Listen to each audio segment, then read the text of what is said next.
Hey guys, and welcome back. After a little hiatus where we took our season break, we have now finally returned for another series of On the Table, your insider guide to the world of tabletop wargames, board games, role-playing, and miniatures collecting. If you haven't seen this show before, well then we hope you enjoy it, and remember that you can always come and check us out over at www.beastofwar.com and get your daily updates on what's new and cool in the whole gaming world. And of course, you can always come back and meet us here every other Thursday, where we bring you that something extra Beasts of War style. Anyway, enough of the formalities, let the games begin. If you're a Cyberwolves player, then you've probably already got yourself a big unit of Thunderwolf cavalry, or you're over the moon that you can now get a plastic kit from Games Workshop. However, if you want your wolves armoured and cybernetic, then take a look at these models from Raging Heroes. These bad boys have been designed using 3D modelling techniques and are cast in resin. They've also got cool cybernetic implants that you would expect from a Space Marine Cyberwolf. It'll be interesting to see how these models square up against the recent Games Workshop releases. In fact, I think I have an idea coming on. We've been in need of them for some time, and now they're finally here. The plastic starter boxes for Hordes. All of the faction starter sets have been resculpted and cast in plastic resin, so you're getting new poses and new look war beasts to strike fear into your opponent and expand your existing forces. Or you can get started into another cool fantasy game set in the steampunk themed Iron Kingdoms. If you're an existing player or you just don't fancy starting the game with an off-the-shelf force, then check out some of these new releases that have been gracing the shelves of your local gaming store this year.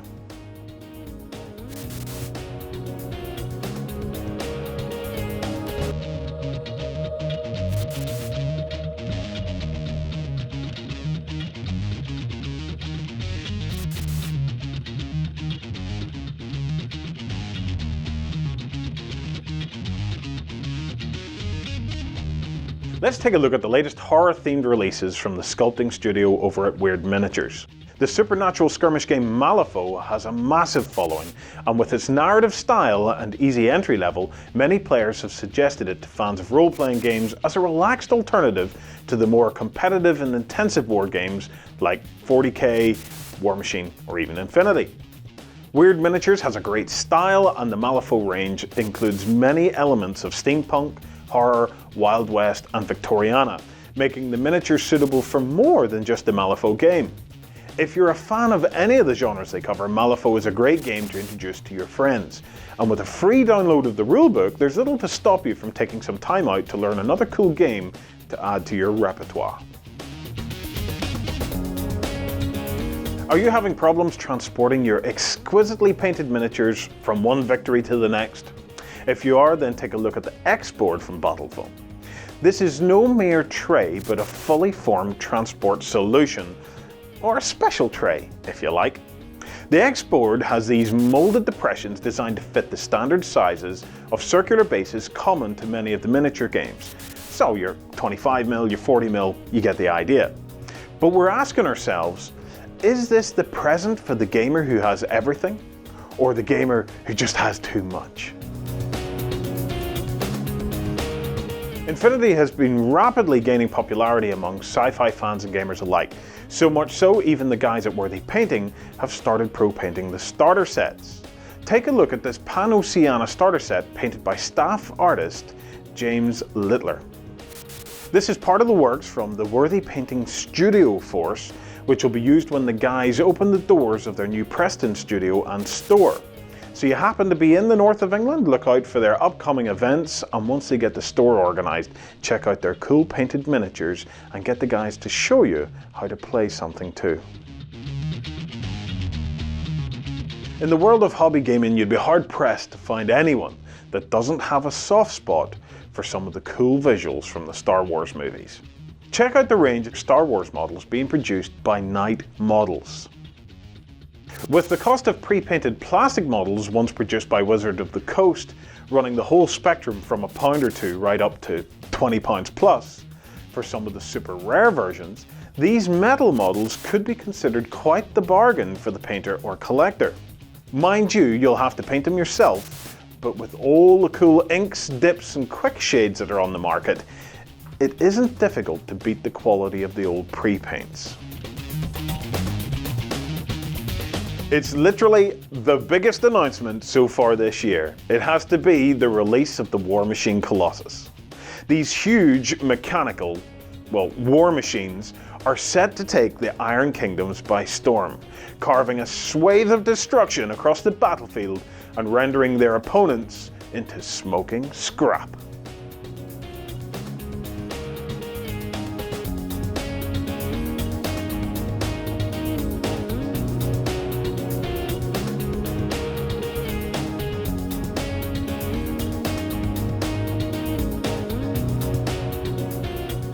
But that's not the only new releases, no, not by a long shot.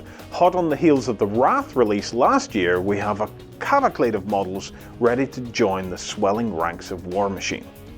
Also, remember to watch out for news on the upcoming Iron Kingdoms role-playing game, and stay tuned for a brand new video series from Beasts of War on the how to play Warmachine.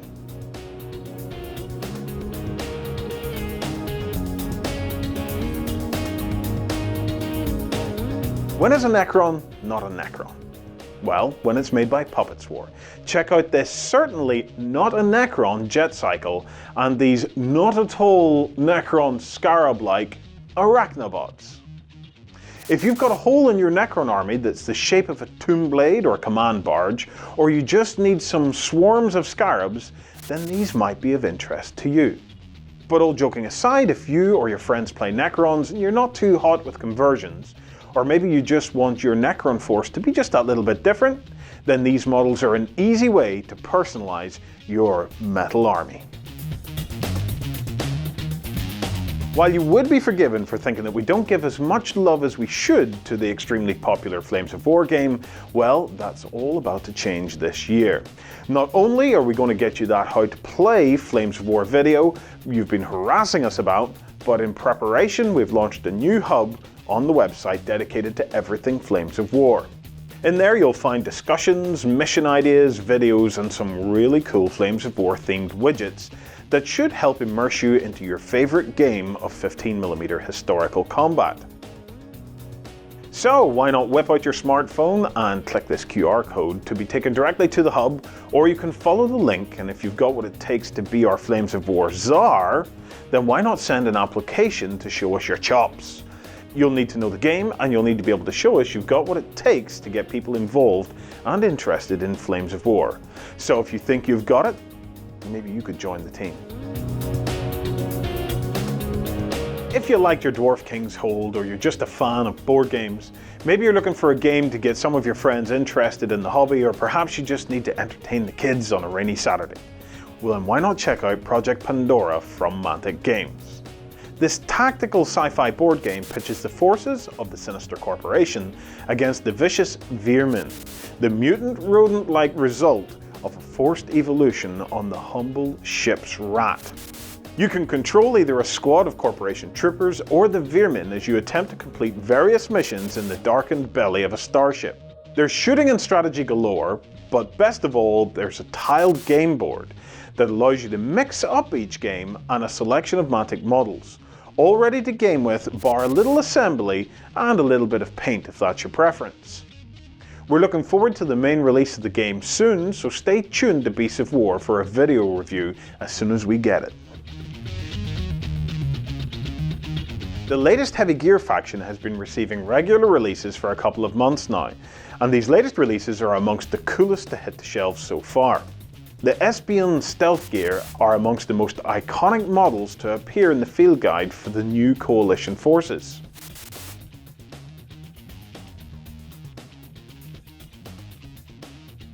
Meanwhile, the Armadillo Beastriders are armed with explosive lances, ready to take down opposing gears with a powerful cavalry charge. Just because this game is high-tech doesn't mean that you can't use a bit of medieval know-how to stack the deck in your favour. If you managed to catch Daryl's previous video about the Dragyri Ice Elemental, you'll know that he was surprised by the quality of the clear resin casting coming out of Dark Age Apocalypse game. Well, they've done it yet again. This time we have the Hail Kin, not quite the size of the impressive Ice Elemental, but these models are again cast in clear resin, which of course means no painting required. Well, you could perhaps go to work with some inks and try and deepen the colour in the recesses, but the Ice Elemental didn't really need it, and we imagine that these won't either.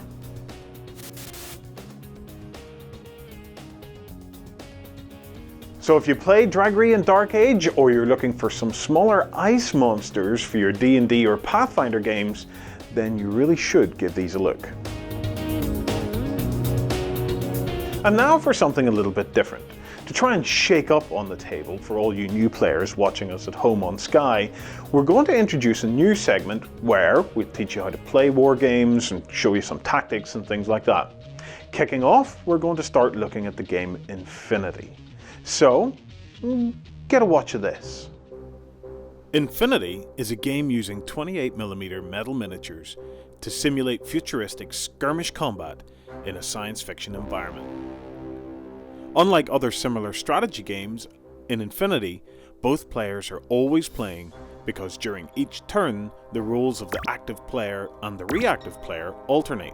So while one player takes his actions, the other can react to them, defending from his attacks. In Infinity, an active turn means the active player develops his tactics, activating his figures, moving and then fighting with them. To be able to activate a figure, the player must spend an order.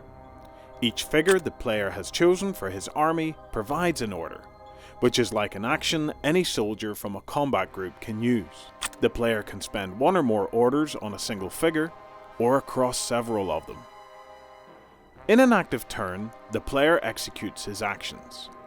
A miniature can spend as many regular orders as there are regular troops in its group. Those troops must be visibly represented on the battlefield. When we spend an order, we can perform two simple actions. For example, move and move again, or move and shoot, or move and attack in close combat. There are a lot of different options. Therefore, this soldier, in his active turn, can spend one order to move, and another order to move and shoot, and another order to shoot another enemy, or the player can spend a new order to activate a different figure, allowing it to shoot at another target. In this way, while the player has orders to spend, he can develop his battle plan. How can a player defend during his reactive turn? The answer is the ARO, the automatic reaction order. One or more figures of the reactive player can act during an enemy turn to answer to the use of an order by the active player. Any figure that can see the miniature being activated by the order can act against it. To perform an ARO, line of fire is required. Only figures which have line of fire to the enemy who is acting can perform an ARO. If there is no line of fire, then the reaction is not possible. The order spending sequence would be: active player declares his first skill, for example move. Reactive player declares all his AROs, for example shoot. The active player declares his second skill, for example shoot. All the actions declared in the order sequence are performed simultaneously, and the dice rolls are what determine who wins a confrontation. We hope you enjoyed that. Remember to stay tuned for more Infinity and other hobby tips and tactics throughout the rest of this series. Well guys, that's it for this episode. Would you believe this is the 4th series of On the Table? Doesn't the time fly when you're having fun? Anyway, remember guys, you can keep up to date with the latest video releases and reviews from Beasts of War by following us on the website or heading on over to Twitter or Facebook. But until next time, you have of course been watching On the Table.